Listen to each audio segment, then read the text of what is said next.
तबाही के मंजर के बीच गाजा में लोगों ने रमजान के महीने का पहला रोजा खोला।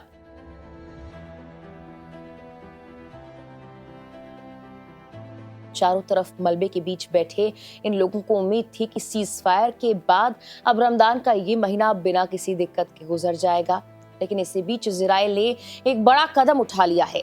इजराइल ने गाजा पट्टी में सहायता आपूर्ति पर रोक लगा दी है। संघर्ष विराम के बीच इजराइल ने ऐसा क्यों किया?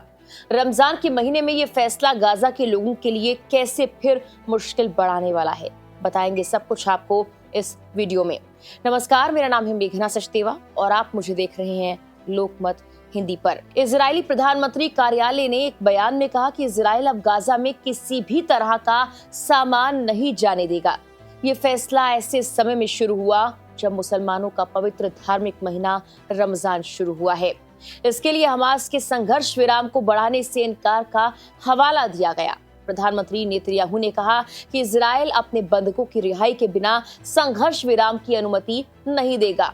उन्होंने साथ ही धमकी दी कि अगर हमास के संघर्ष विराम के विस्तार के लिए अमेरिकी प्रस्ताव को स्वीकार नहीं किया गया तो उसे आगे परिणाम भुगतने होंगे। जबकि दूसरी ओर हमास ने इजराइल पर नाजुक संघर्ष विराम समझौते को पटरी से उतारने की कोशिश करने का आरोप लगाते हुए कहा कि सहायता बंद करने का उसका फैसला जबरन वसूली का घटिया हथकंडा समझौते पर हमला है।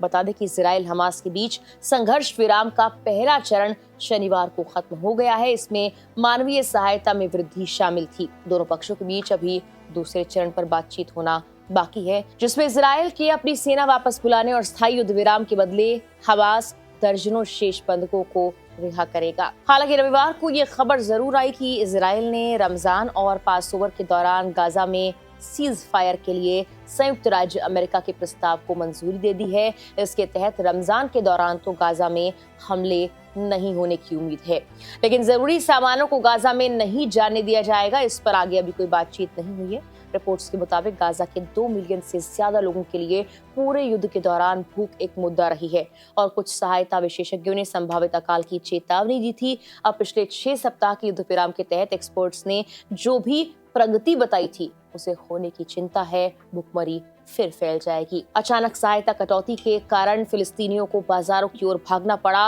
उत्तरी गाजा में फिलिस्तीनियों के चिकित्सा सहायता कार्यक्रमों के उप निदेशक महमूद शलाबी ने एसोसिएटेड प्रेस को ये बताया कि गाजा में इस दौरान कीमतें तुरंत ही 3 गुना बढ़ गई। गाजा में 3 चरणों का युद्ध विराम 19 जनवरी से शुरू हुआ था, जो 1 मार्च को खत्म हो गया। इस दौरान कुल 33 बंधकों की रिहाई हुई। इसके बदले में 2000 से ज्यादा फिलिस्तीन कैदियों को रिहा किया गया है। अब हमास और इजराइल के बीच सीज फायर के दूसरे चरण को लेकर बातचीत शुरू होनी है। हालांकि अभी ये साफ नहीं कि ये बातचीत कैसे, कब, कहां आगे बढ़ेगी। गाजा में रमजान के मौके पर गम और अनिश्चितता का माहौल है। जंग की चिंता बनी हुई है। हमास के जरिए 7 अक्टूबर 2023 को इजराइल पर किए गए हमले से शुरू हुई जंग में गाजा की 69% से ज्यादा इमारतें तबाह हो गई। संयुक्त राष्ट्र के अनुसार इजराइल की बमबारी या लड़ाई की वजह से पूरी आबादी विस्थापित हो गई है और बड़ी तादाद में भूखमरी फैल गई है। बता दें कि इजराइल के जरिए किए गए हमले में 48,000 से ज्यादा गाजावासियों की जान जा चुकी है।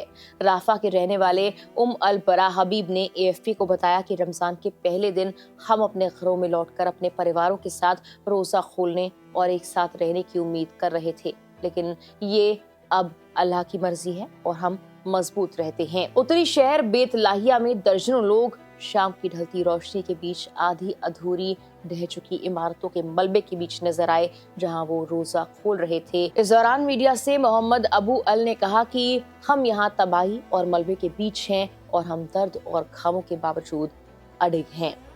फिलहाल के लिए इस वीडियो में इतना ही।